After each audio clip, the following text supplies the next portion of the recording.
look about the same. Yeah. They all have the same type of roof. They're all repainted that yellow, kind of off yellow. I think the Park Service has done a beautiful job restoring this. It's all deteriorating. Look at this graph.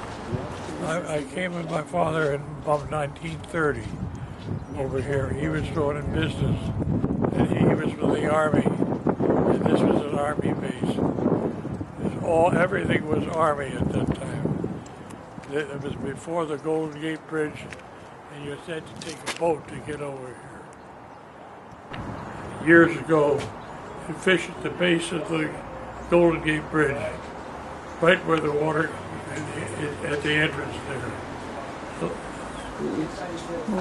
I never caught much, but it looked like a good place to fish.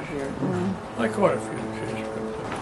The British and the French and the Russians and everybody was would attack these places and take them. And we didn't want to relinquish it, so we put the soldiers here and forts to protect it. Wow. It was pretty open season, and if you weren't ready to fight, they'd take you over. So how many soldiers would be at this fort? I do not know.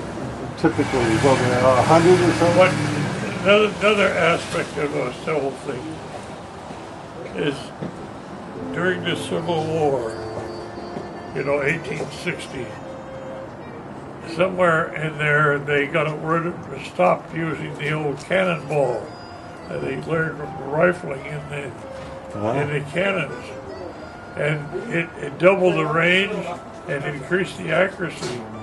And the old cannonball cannons were obsolete instantly. Wow. And you can see around here the old fortifications were all cannonballs. And even Alcatraz Island, I've seen pictures of that. Guns all around the island was just lined up right where the ships would come in. Ships come in.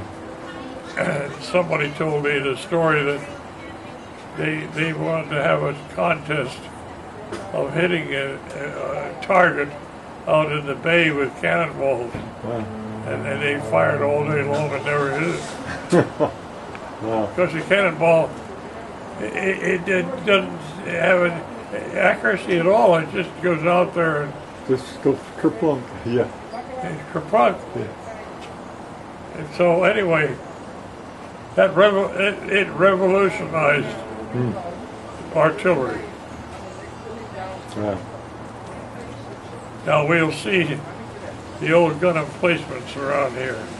You can see I have pictures of them that they're kids we used to, before it was fixed up and go around in the pond and they'd see a dark tunnel going under. We didn't have a flashlight, so we never went down. But that's because you lived in the Presidio, right? I'm sorry. You lived on the Presidio.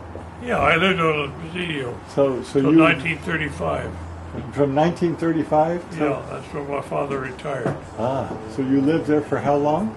Oh, since 1922. That's 13 years? Yeah. Oh. I got to know the Presidio pretty well. As little kids, we go like from Christie Field all the way over to Baker's Beach. Ah. And, we covered everything. What was the name of that fort over by Seacliff? There was it had a little landing strip or something in there too. Was that Baker I can't Beach? recall that.